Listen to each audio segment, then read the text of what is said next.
Bonjour à vous.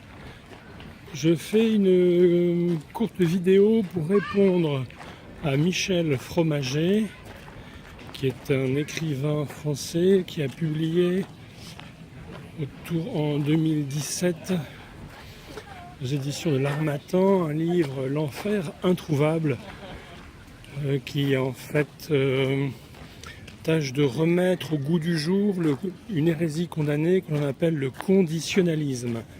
C'est-à-dire, ça consiste à dire que l'éternité de l'âme, la survie de l'âme, de l'esprit de l'âme après la mort, n'est pas une donnée de nature, que c'est un don qui va être retiré à Dieu pour les méchants. L'humanité, selon les conditionnalistes, on trouve ce mot dans le dictionnaire de théologie catholique notamment, mais bon, dans tous les ouvrages qui traitent de l'eschatologie, la théologie catholique, le terme de conditionnalisme, on le trouve et il est exprimé. Par exemple, dans Matthieu chapitre 25, on a une séparation entre les élus, ceux qui iront au paradis, et les damnés, les condamnés, les boucs, qui seront en enfer. Et selon les conditionnalistes, il y aura bien les promesses de paradis éternel pour ceux qui seront sauvés sont valables. En revanche, les promesses de châtiment éternel sont fausses, c'est-à-dire qu'il y aura, si j'ai bien compris, pour Michel Fromager, il y aura un enfer temporaire, il y aura des souffrances très grandes, mais temporaires, qui finiront. Alors là, dans cette vidéo, je peux rajouter une autre chose. J'allais dire que dans cette vidéo, je vais surtout m'attaquer à regarder le détail. On est dans les pages 253 et suivantes de son livre. Regarder le détail de sa manière de révoquer, de répudier, d'annihiler l'effet de plusieurs citations bibliques, notamment dans le Nouveau Testament, l'Apocalypse. Il y a des versets extrêmement clairs qui enseignent justement l'éternité des souffrances des damnés. Et on va regarder les arguments que donne Michel Fromager pour en arriver à la conclusion que selon lui, eh bien non, l'enfer ne sera pas éternel. Simplement, j'ajoute une chose, c'est que pour répondre dans le conditionnalisme, il y a la question de l'immortalité de l'âme, donc qui est conditionnelle. Elle n'est pas tous les hommes ne sont pas immortels. Donc je lui ai écrit par email que pour réfuter sur les idées qu'il exprime dans son livre, il y avait trois axes. Premièrement, expliquer en quoi et pourquoi l'âme est immortelle. Chez les catholiques, c'est une donnée philosophique. L'immortalité de l'âme n'est pas une donnée théologique, ce n'est pas quelque chose que Dieu nous a appris, c'est quelque chose que la philosophie nous apprend. La simple intelligence nous apprend que l'âme est immortelle. Donc ça, c'est le premier axe. Le deuxième axe, en fait, Michel Fromager dit que l'Église s'est trompée. Enfin, en tout cas, ce qu'on appelle en tant que catholique le magistère infaillible de l'Église enseignante.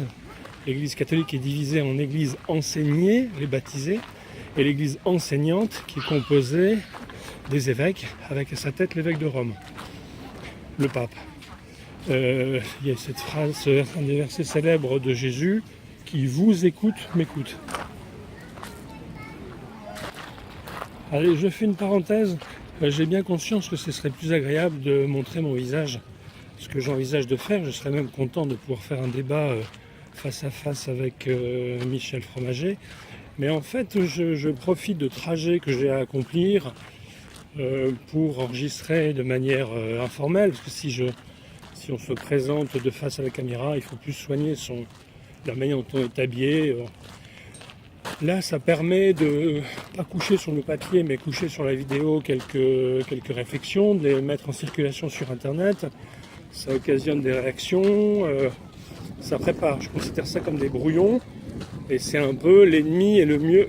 Non, le mieux est l'ennemi du bien. Donc évidemment, ce serait mieux de faire une vidéo en regardant la caméra, en se présentant. Bon, là, c'est un moyen non dépourvu de défauts, mais qui me paraît mieux que rien.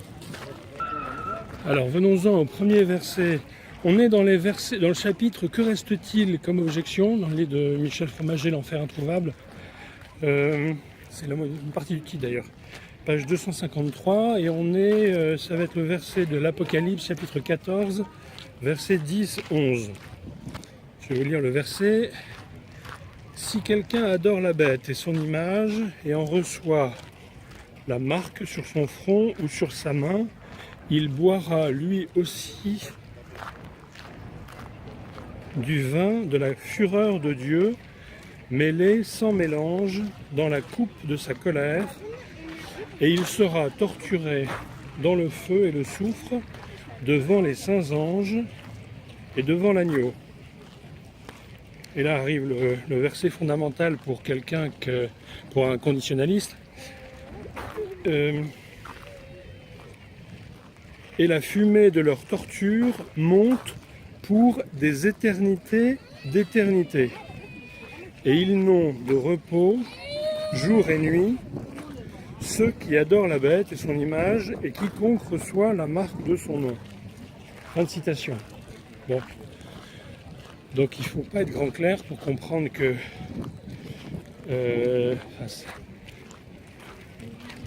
cette torture des éternités d'éternité et pas de repos jour et nuit, c'est justement ce que cherche l'information, ce que Michel Fromager demande comme information. Montrez-moi un verset qui explique que la souffrance des damnés sera sempiternelle, sera éternelle, n'aura jamais de fin.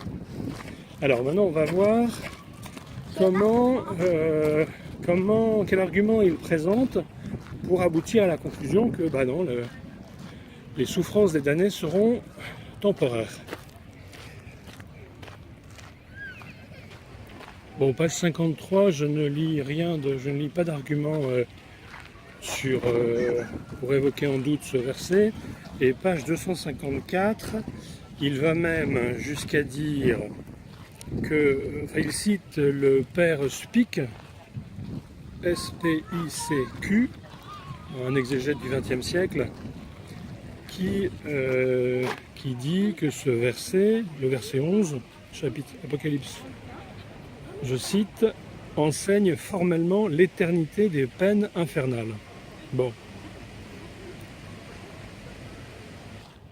Alors il a cette phrase incroyable, pour que l'on puisse conclure sans risque qu'il est ici effectivement question de l'enfer.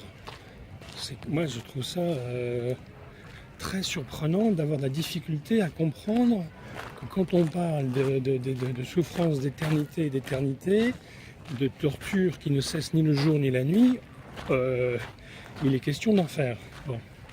Donc il va s'attaquer à étudier qui est torturé. Il va chercher à voir qui sont les damnés dont parle l'Apocalypse. Mais moi, donc il va appuyer. Mais moi j'ai d'abord envie de dire à Michel Fromager que ce qu'il recherche comme conditionnaliste, c'est un verset qui lui dit que la souffrance ne va jamais s'arrêter. Savoir si c'est Pierre-Paul Jacques qui est effectivement dans le bain de feu, c'est une question qu'on peut se poser, mais il a sous le nez un verset qui lui dit « Éternité d'éternité, ça ne s'arrête pas ni le jour ni la nuit ». Bon. Encore faudrait-il, dit-il, que l'expression « adorateur de la bête » désigne symboliquement l'ensemble des pécheurs endurcis et récalcitrants, en un mot, l'ensemble des damnés. Non, ça je récuse cet argument. On n'a pas besoin. Ce que l'on cherche, c'est un verset qui nous parle d'une torture éternelle. si la torture existe pour certains damnés, ça suffit à être probant. On n'a pas besoin que le verset nous dise qu'il existe pour tous les damnés. Il n'y a pas à y avoir, là ce que demande Michel Fromager, c'est une différence entre certains damnés et d'autres damnés. Si on a la preuve que pour certains damnés la souffrance est éternelle en enfer, c'est donc la preuve qu'il existe une souffrance éternelle en enfer. Que la souffrance de l'enfer est éternelle.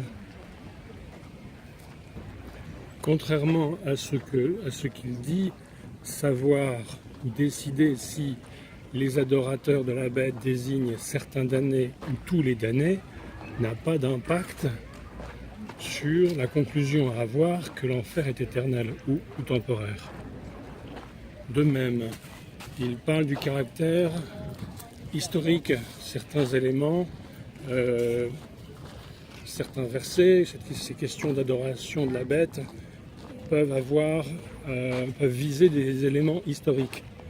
Mais le fait que c'est un lien et que cela désigna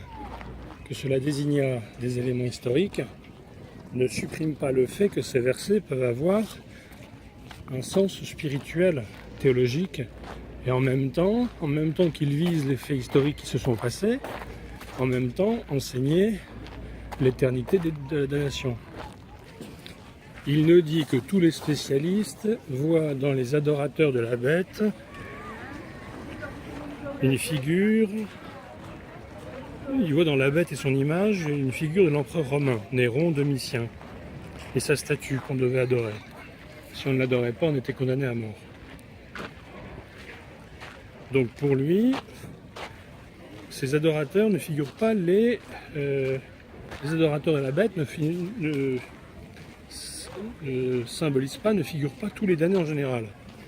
Et il dit, alors c'est l'interprétation-là la plus sûre, on ne sait pas qui sont ces spécialistes. Par ailleurs, au début de l'ouvrage, on nous explique on cherche des choses très simples. Là maintenant, c'est plus si simple que ça, ce sont les spécialistes qui décident, il faut s'en remettre au point de vue des spécialistes. Je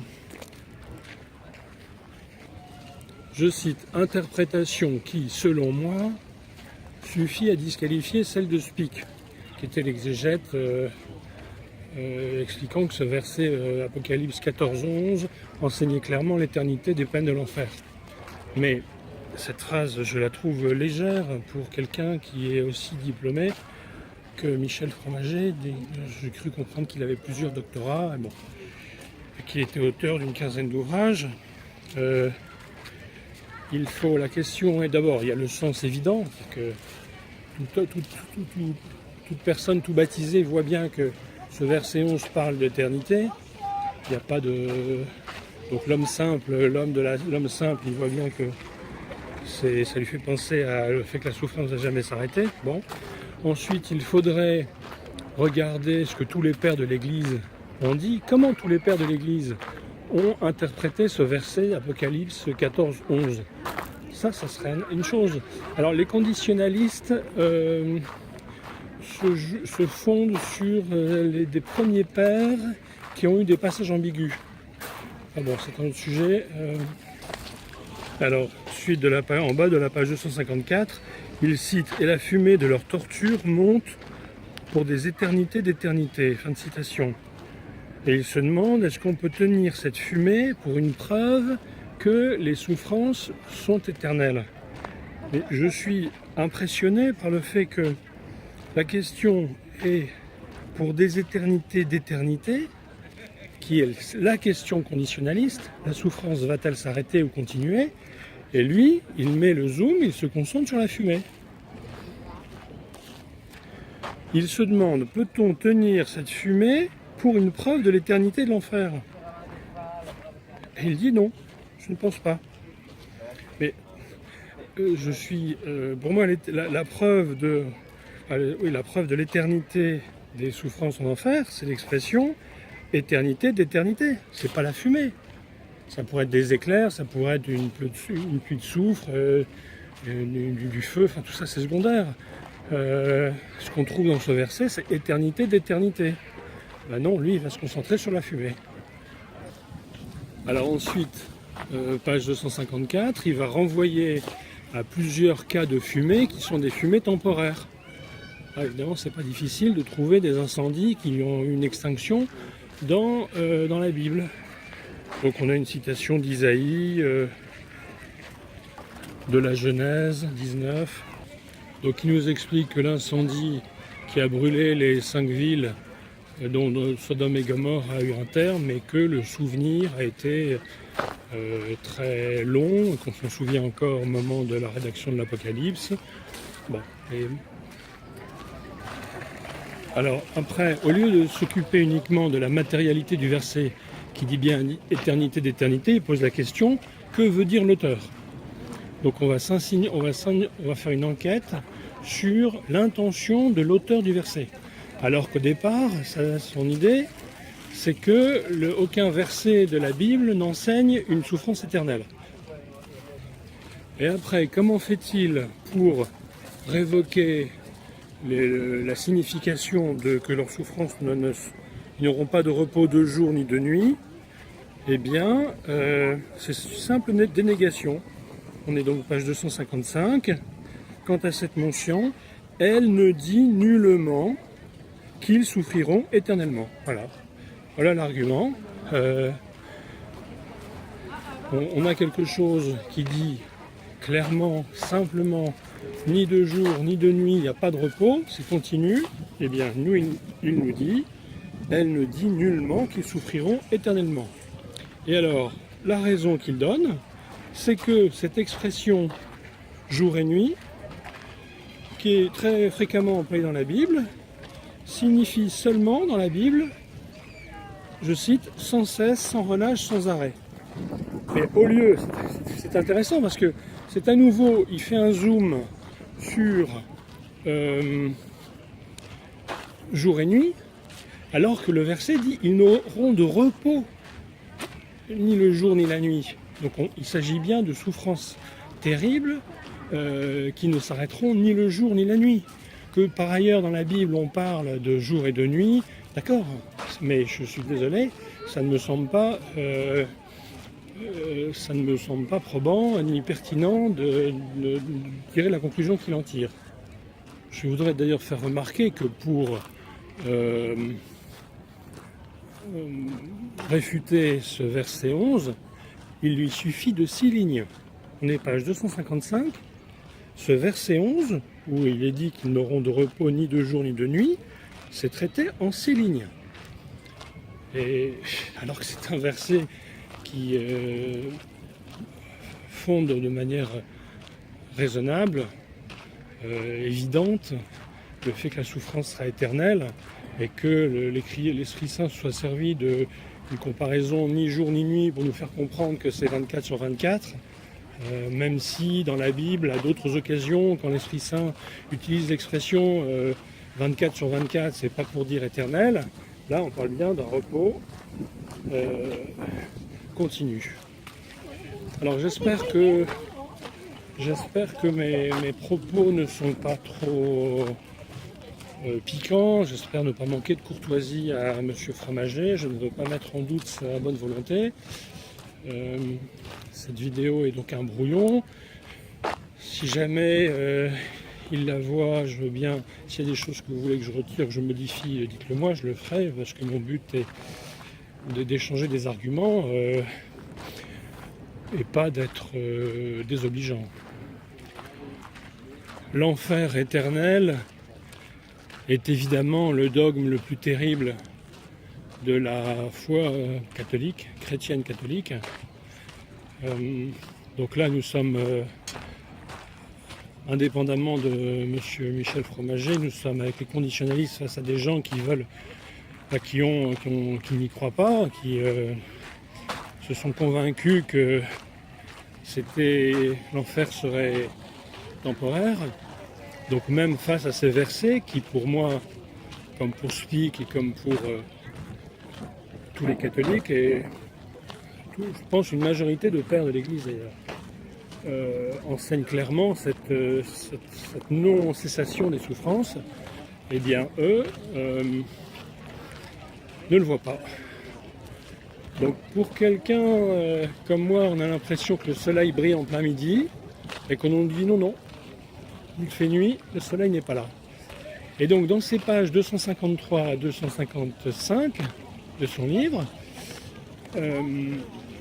on a donc les adorateurs de la bête vont souffrir pour des éternités d'éternité. Son argument c'est de dire mais les adorateurs de la bête ce ne sont pas tous les damnés. Et après ils n'auront de repos ni de jour ni de nuit. Il nous dit ni de jour ni de nuit, ça ne veut pas dire toujours. Bon. Cette vidéo est placée dans le domaine public, vous pouvez la recopier autant que vous voulez. Citez simplement la source. Elle est faite sur le compte Jésus-Marie.com sur YouTube. Ça renvoie au site jésusmarie.com qui propose un grand nombre de textes au sujet justement de l'eschatologie. Si vous voulez savoir ce que l'Église catholique enseigne sur l'enfer, alors une des choses les plus complètes, c'est l'article du dictionnaire de théologie catholique sur l'article enfer. Vous trouvez aussi dans le domaine public un grand théologien dogmatique, Bernard Bartmann. Le livre, son précis de théologie dogmatique est en 2 tomes. Le livre 6 traite de l'eschatologie, les choses de la fin, la mort, le jugement particulier, le paradis, le purgatoire, l'enfer, le jugement général, la résurrection des morts, le retour de Jésus, le jugement général.